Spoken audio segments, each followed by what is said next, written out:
Hello viewers, आज हम समझेंगे कि किस प्रकार यदि कोई कमी है फिर भी आप सफल हो सकते हो। तो शुरू करते हैं। एक सेल्स एग्जीक्यूटिव ने मुझे बताया कि अगर सेल्समैन में दूसरे गुण हो तो वह सेल्समैनशिप में हकलाने के बावजूद सफलता पाई जा सकती है। मेरा एक दोस्त भी सेल्स एग्जीक्यूटिव से है और वह मजाकिया स्वभाव का है।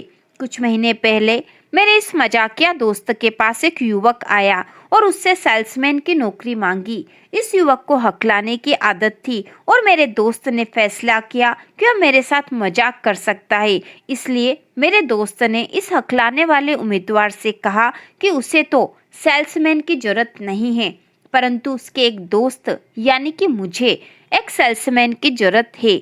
फिर उसने मुझे फोन किया और मुझसे उस युवक की इतनी तारीफ कर दी कि मुझे कहना ही पड़ा, उसे अभी मेरे पास भेज दो। 30 मिनट बाद वह युवक मेरे सामने खड़ा था। उसके 3 शब्द बोलने से पहले ही मैं समझ गया कि मेरे दोस्त ने उसे मेरे पास क्यों भेजा था। उसने कहा, मिस्टर एक्स ने मुझे आपके पास नौकरी के लिए भेजा है। हर शब्द बोलने के लिए उसे संघर्ष करना पड़ रहा था।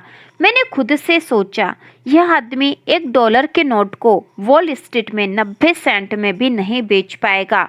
मुझे अपने दोस्त पर गुस्सा आया, परंतु मुझे उस युवक से सच्ची हमदर्दी भी थी। इसलिए मैंने सोचा कि कम से कम उससे कुछ विनम्र प्रश्न तो पूछ लिए जाए, ताकि मैं कोई अच्छा सा बहाना बना सकूं कि मैं उसे काम पर क्यों नहीं रख सकता।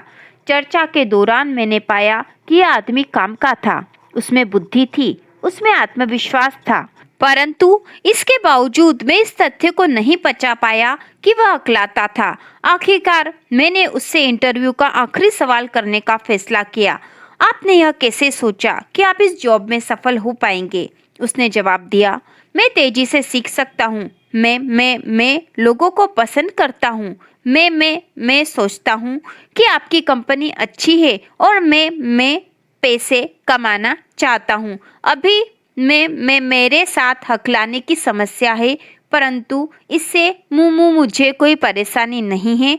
इसलिए मुझे नहीं लगता कि इससे किसी और को भी कोई परेशानी होगी।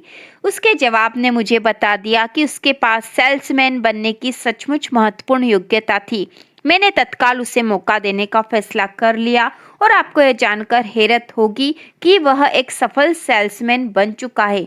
अगर बाकी बड़ी योग्यताएं हो तो बोलने वाले व्यवसाय में हकलाने की आदत भी आपकी सफलता की राह में बाधा नहीं बन सकती। इन 3 उपायों का अभ्यास कीजिए ताकि आप छोटी छोटी बातों के बारे में सकारात्मक रूप से सोच सके। पहली, अपनी नजर बड़े लक्ष्य पर लगाए रखें। कई बार हम उस सेल्समैन की तरह होते हैं जो सामान बेचने में असफल रहने के बाद अपने मैनेजर को बताता है, परंतु मैंने ग्राहक के सामने साबित कर दिया कि वह गलती पर था। बेचने में बड़ा लक्ष्य सामान बेचना होता है, बहस में जीतना नहीं होता। शादी में बड़ा लक्ष्य शांति, सुख, खुशी होता है, बहस में जीतना नहीं होता। यह कहना नहीं होता कि मैं तुम्हें यह बात पहले से ही बता सकता था। कर्मचारियों के साथ काम करते समय बड़ा लक्ष्य उनकी पूरी क्षमता का उपयोग करना होता है।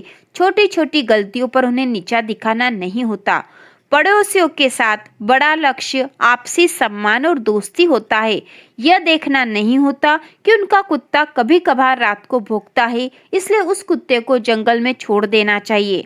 मिलिट्री की भाषा में कहा जाए तो संग्राम में हारकर युद्ध जीतना बेहतर होता है।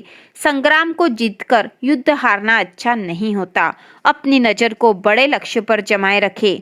दूसरा उपाय है, खुद से पूछे, क्या यह सचमुच महत्वपूर्ण है? नकारात्मक रूप से उत्तेजित होने के बजाय अपने आप से पूछे, क्या यह मामला इतना महत्वपूर्ण है कि मैं इस बारे में इतनी चिंता करूं? अगर आप खुद से यह सवाल पूछेंगे तो आप छोटे छोटे मामलों पर कुंठित होने से बच सकते हैं।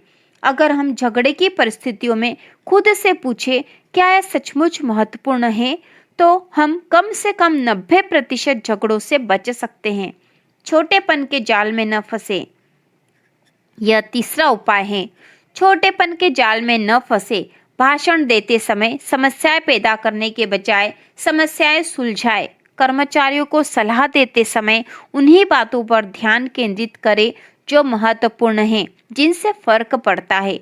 सतही मुद्दों में उलझकर न रह जाए, महत्वपूर्ण चीजों पर ध्यान केंद्रित करें।